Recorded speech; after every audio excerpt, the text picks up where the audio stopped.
Cartago, una tierra de oportunidades fundada hace más de 2000 años. Impulsados por la riqueza, el poder y la ambición, estos pioneros construyeron un imperio que dominó el mundo mediterráneo por más de 600 años. Desarrollando algunas de las tecnologías más innovadoras del mundo antiguo, tanto en casa como en los confines más lejanos del mundo conocido. La pieza central, un enorme puerto que albergaba cientos de naves de guerra, la vanguardia de la marina más formidable de la antigüedad.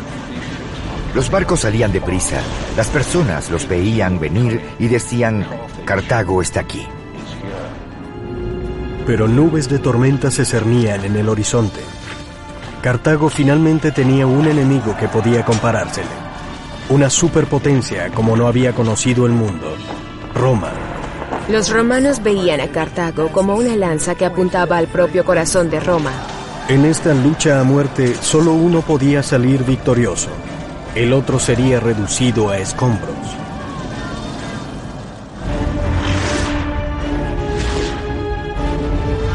Construyendo un imperio, Cartago. Baños de sangre. Masacre. Brillantes hazañas de ingeniería y actos de valor suicida marcarían la colisión entre las dos superpotencias más grandes del mundo antiguo, Roma y Cartago. Sería una pelea a muerte, y el resultado cambiaría el curso de la historia occidental. Bienvenidos a Túnez. Hola, soy Peter Weller. Cuando era niño escuché el nombre de Cartago y sabía que era una ciudad antigua. No sabía exactamente dónde estaba.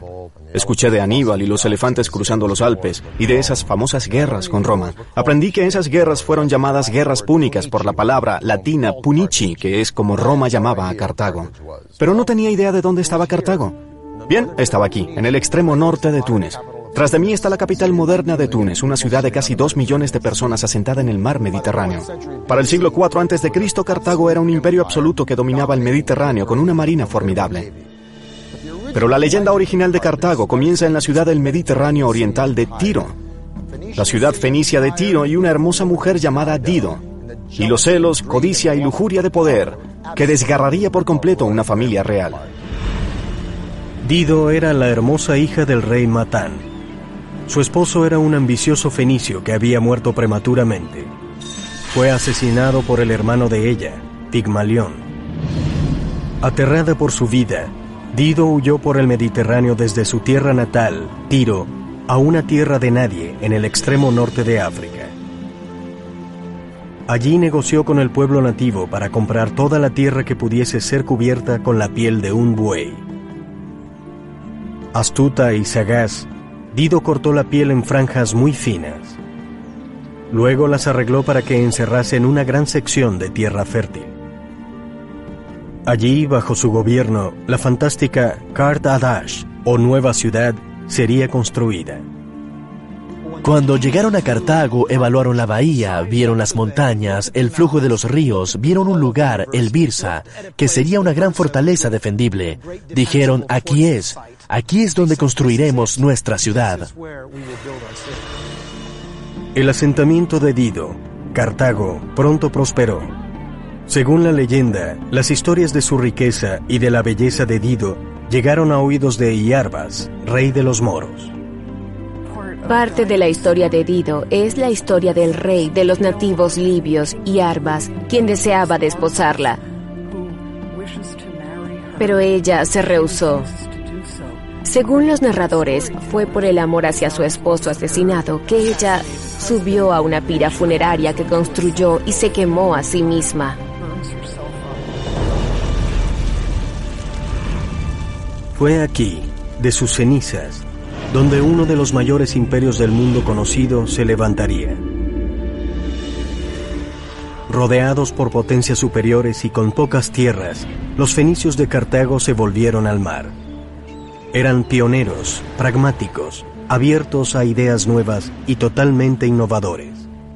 Cuando Dido estableció la ciudad, la nueva ciudad, Muchas personas obviamente se asombraron y dijeron, oigan, una nueva ciudad, un nuevo comienzo. Y cuando esas rutas de comercio iniciadas por Cartago se expandieron, rápidamente se convirtió en una ciudad internacional como cualquiera otra en el mundo. En los siguientes 200 años, Cartago evoluciona para convertirse en una gran potencia mediterránea, estableciendo colonias en Córcega, Ibiza y el norte de África. Cerca del 700 o quizás del 650 a.C., Cartago es una fuerza respetable. Todos habían escuchado de ella y nadie la molestaba. Era una ciudad muy importante. Mediante redes comerciales en expansión, para el siglo VII a.C., los nuevos territorios de Cartago estaban generando enormes riquezas, y su población alcanzó 300.000 personas, haciéndola una de las mayores ciudades del mundo.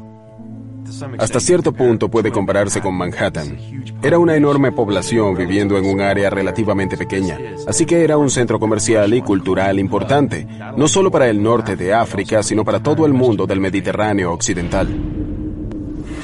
Antes de los cartagineses, grandes hazañas de ingeniería se habían creado en nombre de los dioses. El foco de Cartago estaba más cerca de casa. Igual que Estados Unidos 2500 años después, la riqueza de Cartago atrajo legiones de personas que buscaban hacer fortuna. Pronto los arquitectos e ingenieros de la ciudad tuvieron que encontrar una manera de albergarlos a todos, un reto que iniciaría el auge más notable de la construcción urbana en la antigüedad. Había algo muy importante en el espíritu cartaginés, en su psiquis, sobre permanecer dentro de los muros de Cartago. Así que la presión para diseñar edificios que albergaran a las personas que deseaban vivir dentro de la ciudad era muy fuerte. Los cartagineses serían los primeros en convertir a gran escala el cielo de la ciudad en propiedad privada, construyendo departamentos. Llegaban a tener hasta 6 pisos y estaban muy poblados. ¿Por qué? Porque las personas querían venir a Cartago. Era un lugar exitoso y concurrido. Si deseabas participar de la vida, debías venir a Cartago. Para construir una ciudad para la eternidad, primero necesitaban materiales con que hacerlo. La respuesta estaba ubicada en El Hawaria, en la bahía de Túnez. Allí, en esas remotas canteras, existía una aparentemente ilimitada cantidad de piedra caliza que era fácil de trabajar y de erigir. La piedra caliza es la elección perfecta para construir, y existían depósitos de piedra caliza geológicamente en esa área, en esa cuenca, muy a la mano. Los arqueólogos especulan que igual que los egipcios antes que ellos, los cartagineses cortaban cada bloque usando herramientas muy sencillas: agua y madera. Después de cincelar una línea punteada a lo largo de la superficie de la piedra, tomaban una cuña de madera y la colocaban allí.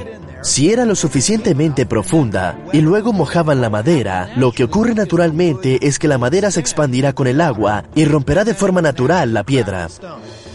El aumento de la presión de la madera en expansión hacía que la piedra se quebrase en líneas casi perfectas. Luego los trabajadores separaban cada bloque usando palancas y otras herramientas. Una vez que los enormes bloques de piedra eran excavados y transportados a la ciudad, los cartagineses usaban construcción del tipo paneles y pilares para transformar rápidamente Cartago en una capital dinámica. Es muy claro que al usar piedra en primer lugar, no estaban preparados para recoger e irse a otra parte, estaban contemplando el largo plazo. Cada metrópolis necesita una fuente de agua corriente para sobrevivir. Cartago no era diferente, así que los ingenieros de la antigua ciudad usaron cisternas como esta. Cada cisterna estaba hecha de una capa doble de cáscaras de huevo, cenizas y arcilla, lo que la hacía absolutamente impermeable. Cada hogar disfrutaba del acceso a la cisterna a través de una serie de cañerías y canales. Los cartagineses poseían baños totalmente equipados, con tinas y lavabos e incluso duchas años antes de la antigua Roma. Tenemos evidencias claras, mucho antes de la fundación de Cartago, de plomerías domésticas. Pero es en Cartago, en el año 600 a.C. aproximadamente, y ciertamente en el pueblo cartaginés de Quercohuane, para el año 450 a.C., que tenemos la primera evidencia de un sistema unificado de aguas y de cloacas. Cualquier tonto puede crear un baño, pero la pregunta es ¿qué hacer con las aguas servidas? En Kerkouane vemos claramente un único sistema unificado que llevaba agua por tuberías a los salones, a la cocina y el baño, y luego llevaban el agua servida a un sistema de cloacas común. Esto era una evolución, sí, pero también es típicamente cartaginés porque también es revolucionario. Para el siglo VI a.C., Cartago se estaba convirtiendo en una verdadera ciudad-estado, rebosante de magníficos templos, brillantes palacios y casas elevadas. Pero mientras la llama de Cartago se hacía más brillante, la de sus primos fenicios se estaba extinguiendo. La gran ciudad fenicia de Tiro cayó ante los babilonios en 574 a.C. Cartago ahora estaba sola. Pronto los cartagineses navegarían más allá de las lodosas costas del norte de África, continuando la expansión de su imperio mediante la conquista de los mares. 520 a.C. 3.000 remos impulsan 60 barcos a través de las columnas de Hércules, conocidas hoy como el Estrecho de Gibraltar. Hanno el Navegante, el gran almirante de Cartago, navega hacia el borde del mundo conocido. Se prepara para iniciar una poderosa acción que podría resultar en el dominio total del Mediterráneo. Todo gran explorador, Cristóbal Colón, Vasco de Gama, todo el que haya navegado hacia lo desconocido, me parece que tiene una fuerte similitud con el original y mejor de ellos, Hanno el Navegante. Hanno hizo velas para extender los límites de la red de comercio y colonias de Cartago. No simples actividades de comercio, sino plantando ciudades con nuevos colonos para mantener el control de la tierra y el acceso a sus recursos. Las proezas técnicas de Cartago en los mares le han traído poder y riqueza. Para el siglo VI a.C., las islas de Córcega, Cerdeña y las Islas Baleares estaban bajo su control. El centro de su poder fluye desde una maravilla de ingeniería, el puerto de Cartago. Este es el pináculo absoluto de la ingeniería cartaginés. A pesar de que los registros son vacilantes, los arqueólogos creen que pudo haber sido construido ya en los días de Hanno. Pero en la cima de su poder, en el siglo II a.C., el puerto de Cartago fue transformado, tecnológicamente superior a cualquier instalación marítima del mundo y la propia sangre de Cartago. Era parte de Cartago, era el corazón de Cartago, eran los pulmones de Cartago, era todo para Cartago, tanto naval como comercialmente. El puerto tenía una entrada común desde el mar que tenía 21 metros de ancho y que podía ser cerrada con cadenas de hierro. Dentro de sus puertas había dos marinas separadas, la primera para los comerciantes y naves mercantes. El puerto mercantil, el puerto comercial, estaba organizado con muelles convencionales para hacer tan fácil como fuese posible la carga y descarga de bienes. Así que podemos imaginar que en Cartago, digamos que en el 400 a.C., podríamos ver todos los bienes que existían en el mundo conocido siendo traídos y vendidos en Cartago. El segundo, un puerto circular, estaba diseñado para uso militar. Una serie de 30 muelles fueron dispuestos simétricamente. Otros 140 atracaderos adicionales radiaban hacia el perímetro del puerto circular, permitiendo al puerto albergar 220 botes. Hoy, un solo puerto seco ha sido excavado, un recordatorio de la fuerza que el puerto una vez tuvo. Eso es todo lo que queda del Cotton, o puerto militar de la antigua Cartago. Un cotton era un puerto interior excavado en la tierra, al contrario de un puerto exterior colocado en la costa.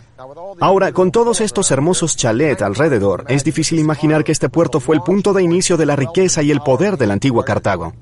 El centro nervioso de este núcleo marítimo era esa isla circular donde había 40 o 50 espacios para muelles secos. Y sobre esa isla había una gran torre donde los trompeteros enviaban señales y los heraldos llevaban órdenes, y los almirantes supervisaban las operaciones, como observar qué barcos llegaban desde el mar, si eran amigos o enemigos, mientras al mismo tiempo esos barcos no podían ver muy bien lo que sucedía en este puerto. Nadie tenía nada que se aproximase a esta potencia, a este poder, y menos a esta destreza en navegación y marinería.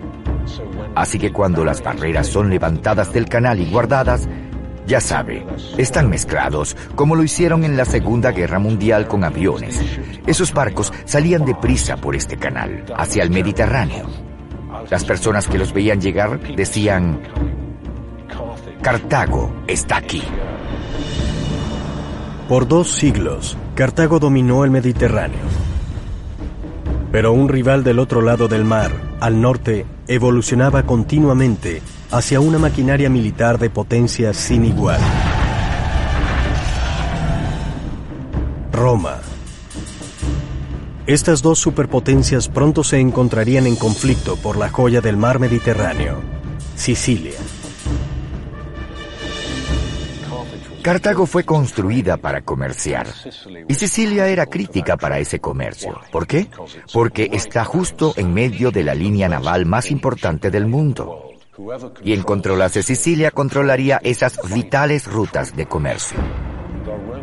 Los romanos vieron las enormes riquezas que Cartago podía comandar, y eso comenzó a tentarlos. Y los cartagineses dijeron: esperen, fuimos los primeros. Y ya que es así, por favor, saquen sus tanques de mi césped.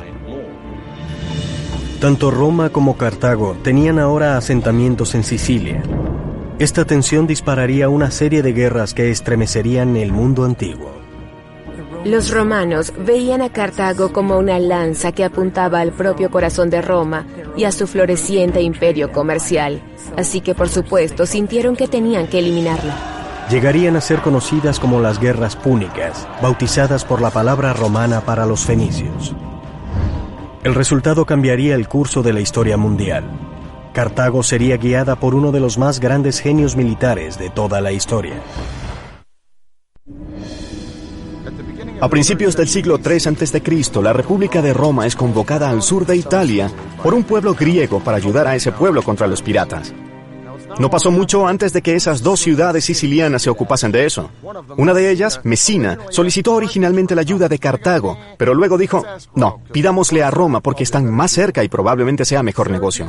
Siracusa lucha contra Mesina y Roma. Una batalla, renuncia, se rinde, se vuelven hacia Roma. Y Roma en las décadas siguientes tiene todo el sur de Italia y el este de Sicilia.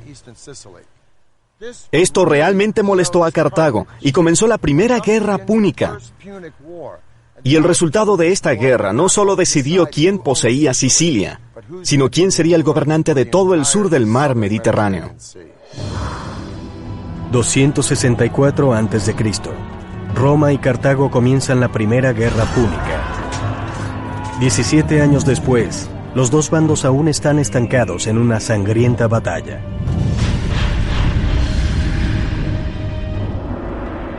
El estancamiento parece ser roto solo cuando un fiero y carismático comandante militar llamado Amílcar Barca toma control de las fuerzas cartagineses. Amílcar fue el primer gran general del imperio cartaginés. Era el hombre de carisma, era el hombre que sabía cómo hacer el trabajo, cómo salvar sus carbones del fuego. Entre 247 y 242 a.C., este fiero estratega militar Amílcar Barca barre por Sicilia. Es dinámico, poderoso y absolutamente cruel. Pero lo que le da a Amílcar su confianza real es que a sus espaldas tiene una nueva nave de guerra llamada la Quinquereme. Quin significa 5 bancos de remeros. La Quinquereme no fue realmente desarrollada por los cartagineses, sino por los griegos, pero los cartagineses hicieron de este ariete marino algo enorme. En ese periodo de las guerras púnicas, eran la proeza de la construcción de naves y de la ingeniería. La quinquerreme aparentemente tenía 5 bancos de remos. Ha habido algún debate sobre cómo funcionaba, pero se cree que había 3 niveles con 5 sujetos, 2 en los niveles superiores, cada uno con un remo, y luego un sujeto en el fondo. Pero cualquiera sea el caso, era una versión más grande del trireme.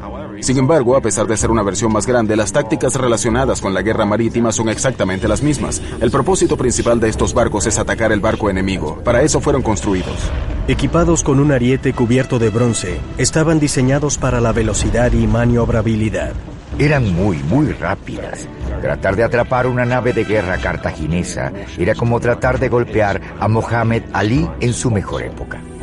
Una quinquerreme estándar tenía aproximadamente 36 metros de largo, de 3 a 5 metros de ancho y podía albergar hasta 420 marinos. Con carga y tripulación completas, una quinquerreme pesaba más de 100 toneladas. En mar abierto, estos megabarcos eran máquinas de la muerte. Esta cosa se dirigía directo a ti a una velocidad que nunca soñaste posible. Iván, el casco de tu barco tiembla. Tu barco tiembla. Y comienzas a hundirte. Compare eso con la trireme, en la que a menudo el modelo era probablemente más combatir con el barco enemigo y tener una batalla terrestre en el mar. Los cartagineses no se complicaban de ese modo. Deseaban llegar, golpearte una vez, hacer que te hundieses e irse a golpear el siguiente mortalmente. El genio de los cartagineses estuvo en idear el modo de producir en masa estos barcos. Utilizaron partes prefabricadas y las armaban en una línea de ensamblaje. Así que para un enemigo, tan pronto se hundía una quinquerreme, otra aparecía en el horizonte. Y esta fue una clara desventaja para la marina romana, hasta que se toparon con una quinquerreme naufragada y le hicieron una especie de ingeniería inversa. La desarmaron, averiguaron cómo fue construida, la armaron de nuevo e hicieron las suyas. Capturaron una quinquerreme cartaginesa varada e hicieron docenas de copias de ella. De hecho, las copias no estaban muy bien hechas. Fueron construidas de madera verde y luego de una temporada se despedazaron. Pero eso no importó. Fue todo el tiempo que los romanos necesitaron para voltear la marea. Las flotas romanas y cartagineses ahora estaban a la par con el equivalente del mundo antiguo de las armas de destrucción masiva para ver quién poseía realmente los mares. 10 de marzo, 241 a.C. Las flotas se encuentran en las islas Egotes, en la costa occidental de Sicilia, para una de las más grandes batallas navales de todos los tiempos. En las hostilidades de la Primera Guerra Púnica, la batalla de las Islas Egotes, librada en las costas de Sicilia, fue un punto pivotal. En la batalla entre dos flotas brillantemente construidas, Cartago tenía la ventaja numérica, pero sus lustrosas máquinas de la muerte estaban llenas de grano y suministros para el ejército de Amílcar, acampado cerca de Sicilia. Muchos barcos fueron hundidos o capturados. Las personas no esperaban eso. Los cartagineses trataron de escapar, pero no lo lograron a causa del peso extra. Eso les dio a los romanos la victoria. Fue un desastre estratégico. Al final, los romanos tomaron casi 30.000 prisioneros cartagineses. Sin modo de reabastecer a sus tropas, Amílcar fue forzado a rendirse y retirarse a Cartago. Estaba claro que el péndulo de poder en el Mediterráneo se balanceaba fatalmente hacia Roma. Con la victoria, Roma no solo ganó Sicilia, sino también las posesiones de Cartago en Córcega, Cerdeña y las islas entre Sicilia y África. Con la esperanza de incapacitar a Cartago, Roma la forzó a pagar un elevado tributo. Pero Cartago no estaba lista para rendirse aún. Se volcó al oeste, a España, para generar nuevas riquezas. Los cartagineses enviaron a Amílcar Barca a España. Su misión en el 237 era conquistar tanto de España como fuese posible. Le tomó a Amílcar 9 años de dura lucha conquistar las tribus nativas allí. Cuando finalmente lo hizo, toda la tierra al sur del río Ebro se convirtió en parte del imperio cartaginés. Pero Amílcar pagó por esa conquista con su vida. En 228 a.C., murió en una batalla contra una tribu nativa rebelde. La muerte de Amílcar en España fue un gran golpe para Cartago, pero no fue en absoluto el fin de Cartago. De hecho, dio paso a una iniciativa totalmente nueva. La leyenda dice que el hijo de 9 años de Amílcar rogó para ver a su padre guiar a Cartago en la batalla con España. El padre accedió con una condición, que el hijo debía prometer odio eterno a Roma y compromiso con la derrota de esa república. Y fue el hijo, llamado Aníbal, quien se convirtió en instrumento de su venganza. Y este fue el primer paso en un camino que transformaría a Aníbal en el enemigo más devastador que la República Romana jamás enfrentaría. 211 a.C. Un espectro acecha la República de Roma. Afuera de sus paredes, con un ejército listo para atacar, está el hombre más temido y odiado por los romanos, Aníbal, el gran general de Cartago. Brillante, brutal, sofisticado. Es la peor pesadilla de Roma. Como por arte de magia, Aníbal ha penetrado las defensas romanas. Pero la magia es en realidad el genio estratégico de Aníbal y el uso que le da a uno de los más grandes cuerpos de ingenieros del mundo. No tengo ninguna duda de que Aníbal no esté entre los más grandes generales de la historia. Creo que puede demostrarse que él fue el más grande general de la historia. El genio de Aníbal proviene de un celo casi religioso por destruir Roma que le fue legado por su padre. En 221 a.C. recibió las herramientas para hacerlo. A la edad de 26 años obtuvo el mando del ejército cartaginés. Aníbal era, ciertamente, el hijo de Amílcar. Era un hábil político, un brillante estratega, un militar, pero su genio real era el saber cuándo usar los grandes desarrollos de ingeniería de los que disponía Cartago. Siendo un comandante de férreo coraje, lanzaría una de las campañas de agresión más asombrosas que hubiese visto el mundo.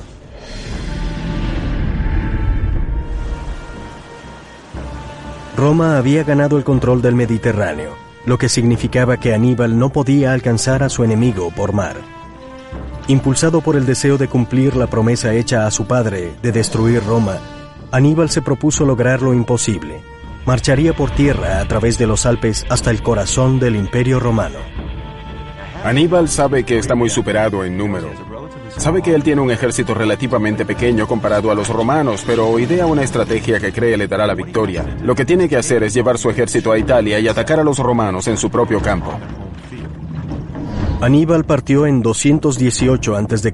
con un ejército de 90.000 hombres, 12.000 caballos y 37 elefantes adquiridos de sus vecinos africanos en el sur. Los elefantes habían sido usados en batalla por siglos antes de esto. Podían ser el punto de pivote en una batalla porque la caballería del enemigo no podía contar con los elefantes. Por lo tanto, Aníbal creía que valía la pena intentar llevar estos elefantes a Italia. Para octubre había viajado más de 960 kilómetros y se enfrentaron a su primer obstáculo importante, el furioso río Ródano en Francia. Incluso en la época del año en que es más angosto y llano, el río Ródano aún tiene entre 150 y 200 metros de ancho. Sería desalentador para todos los ingenieros de campo de Aníbal.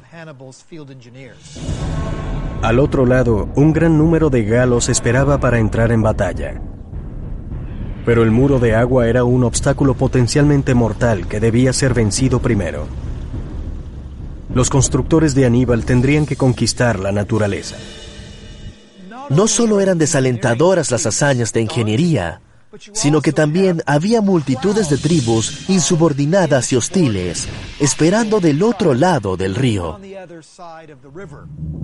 La solución sería una de las hazañas de ingeniería más espectaculares de Cartago, una serie de balsas gigantes, lo suficientemente grandes para transportar animales y suministros a través del río en tiempo récord. Las balsas tenían unos 60 metros de largo y 15 de ancho. Eso significa que no podían usar un solo tronco de árbol. Debías poner varios árboles juntos y atarlos también. Esto requiere más que un conocimiento de niños exploradores sobre nudos.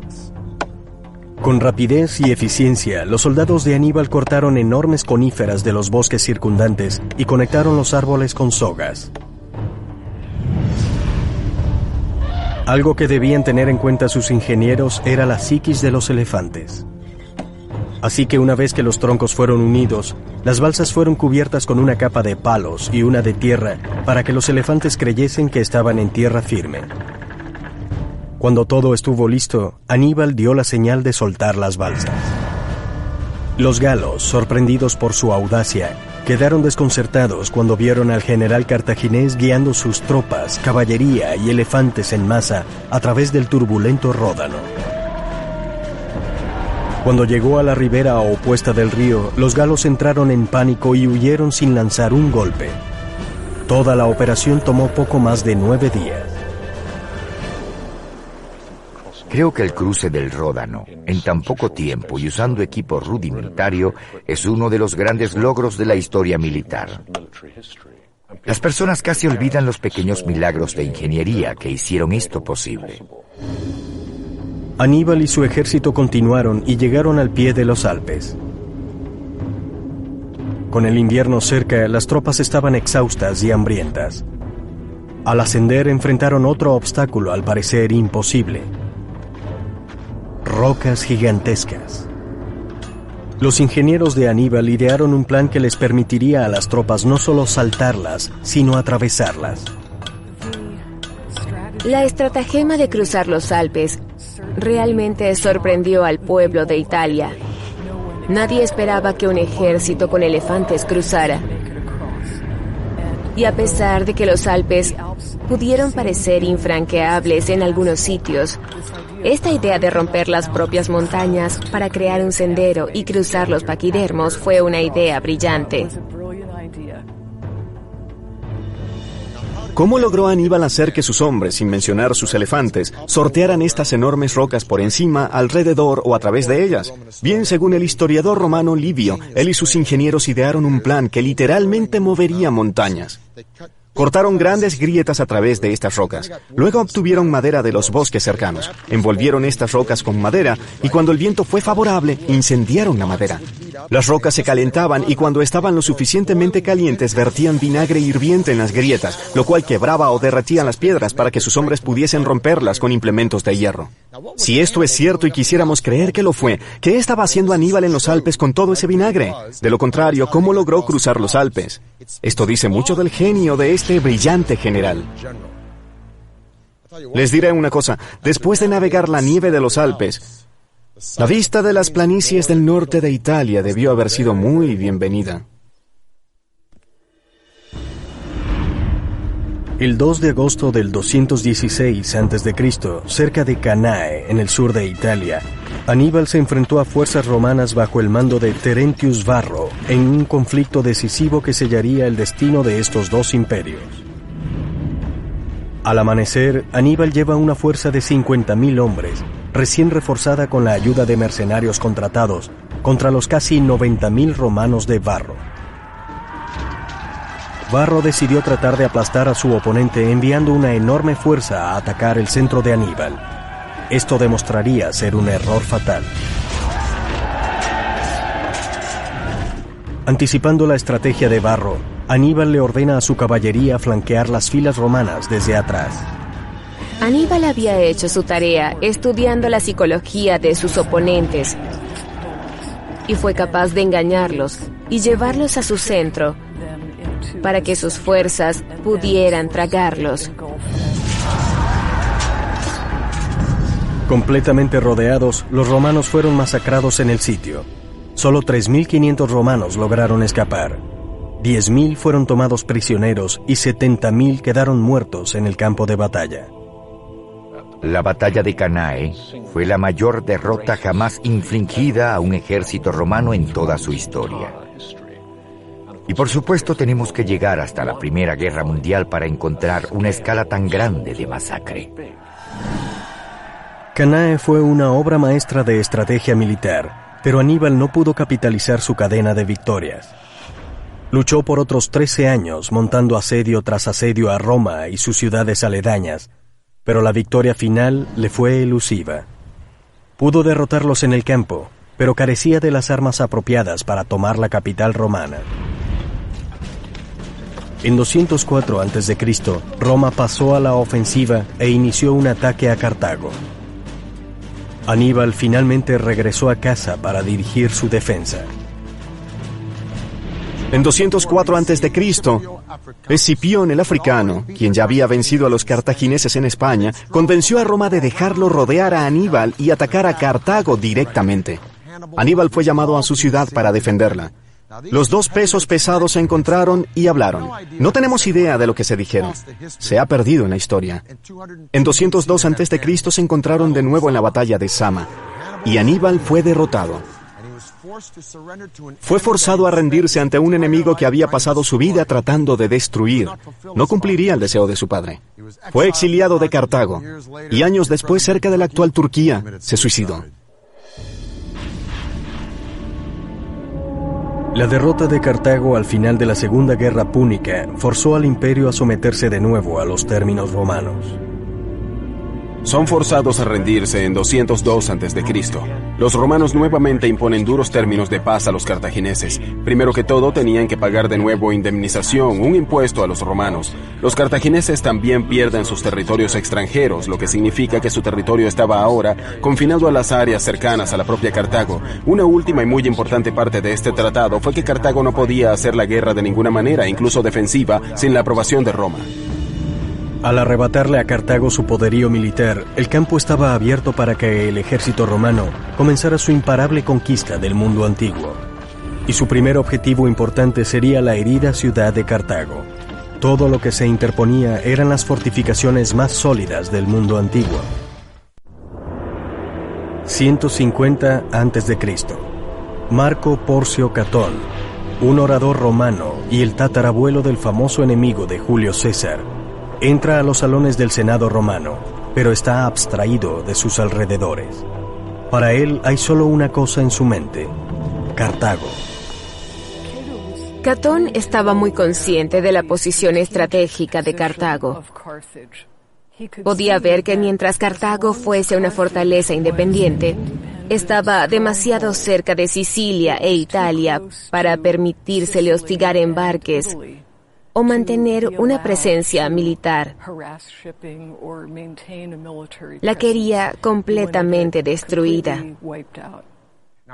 En Cartago, la una vez aliada y vecina Numidia comienza a invadir el territorio cartaginés hacia el sur. Cartago se siente obligada, y con derecho, a defenderse. Pero hay un problema. Desde la Segunda Guerra Púnica, Cartago le prometió a Roma nunca tomar las armas contra nadie sin el consentimiento de Roma. Roma envía una comisión para arbitrar el conflicto entre Numidia y Cartago. Y uno de los diputados en esa comisión es Catón. Y cuando Catón ve la prosperidad que ha recuperado Cartago desde la Segunda Guerra Púnica, regresa directo a Roma y critica al Senado porque esta prosperidad significa solo una cosa: Cartago estará a nuestras puertas armada en poco tiempo. Sin importar el discurso que haga sobre caminos, políticas o impuestos, siempre termina con ceterum censio Cartaginem esse delenda, lo que significa, aún más, digo que Cartago debe ser destruida. Cartago, sintiendo que será aniquilada sin ayuda de Roma, toma las armas. Roma envía un ejército a Cartago. Roma le dice a Cartago que debían abandonar y evacuar la ciudad. Cartago se rehúsa y así comienza la Tercera Guerra Púnica. Pero ahora Roma tiene un problema, pues las más fuertes fortalezas de toda la antigüedad en ese tiempo son los muros de Cartago. Hoy el tiempo ha reducido la fortaleza a sus fundamentos, pero en 149 a.C., estos muros protectores eran la última esperanza de la ciudad. Era un sistema de muros de 3 partes, con un enorme muro de circuito. Cubría una enorme extensión y se pensaba que era impenetrable. Esos muros cartagineses eran una maravilla del mundo y los habitantes confiaban en ellos.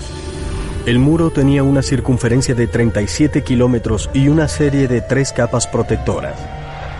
Primero, una zanja, respaldada por un muro bajo con tierra excavada, que habría sido custodiado por una línea de soldados que podían retirarse rápidamente ante un asalto importante.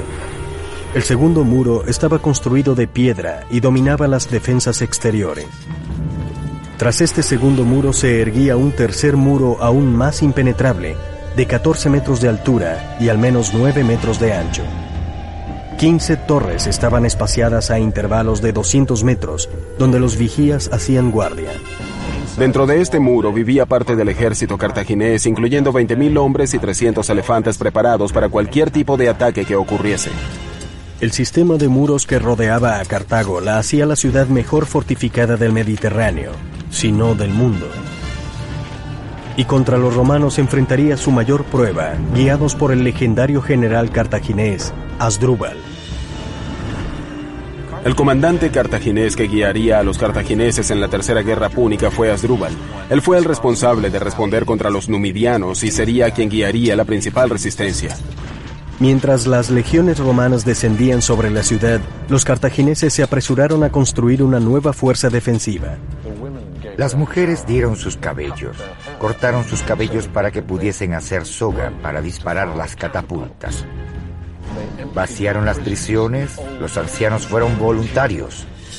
Personas que no habían sido herreros por más de 20 años dijeron, lo intentaré otra vez. Y se rearmaron en una explosión de intención y determinación que solo veríamos otra vez en el asedio de los alemanes a Stalingrado. En 2 meses de trabajo frenético produjeron 6.000 escudos, 18.000 espadas, 30.000 lanzas, 120 barcos y 60.000 misiles de catapulta.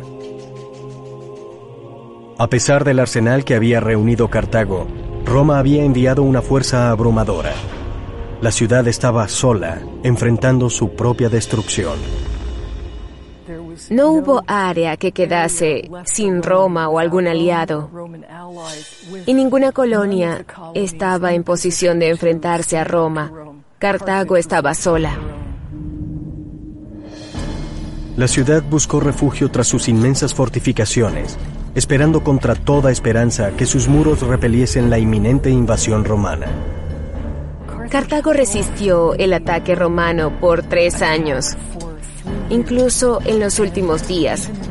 Después de que los romanos penetrasen los muros, les tomó 7 días llegar a la cima de Ciudadela, moviéndose por la ciudad como una fuerza inexorable. El asedio romano exprimió la vida de la ciudad desde el exterior, y finalmente, a pesar de que el enorme muro de tierra nunca fue penetrado, los romanos lograron escalar los del mar. Dentro de la ciudad, la lucha continuaba calle por calle. Quedaban pocos tiradores cartagineses, pero eran tan fieros que el comandante romano, Escipión Emiliano, ordenó que la ciudad fuese incendiada y arrasada. Miles de cartagineses fueron quemados vivos en las llamas. Fue una tormenta de fuego. Debió ser infernal para los residentes. Las personas huían.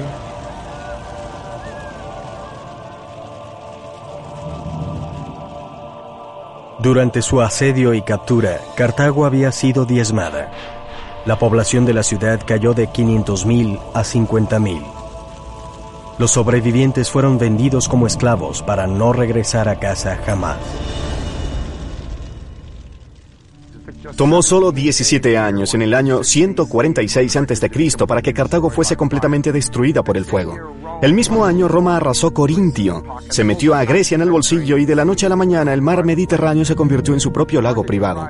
Cartago se levantaría de nuevo, aunque esta vez reconstruida por Roma, como este fantástico anfiteatro aquí en el Gem. Para el siglo III de nuestra era, Cartago estaba en auge una vez más como puerto comercial. Pero a pesar de ser innegablemente romana, los espíritus y voces de Dido, Jano el Navegante, Asdrúbal, Amílcar y Aníbal resuenan por estos muros romanos, rogando por ser recordadas por los notables logros de su civilización. Y si escucha bien, aún puede oír esas voces murmurando entre las ruinas de Cartago. Para The History Channel, soy Peter Weller.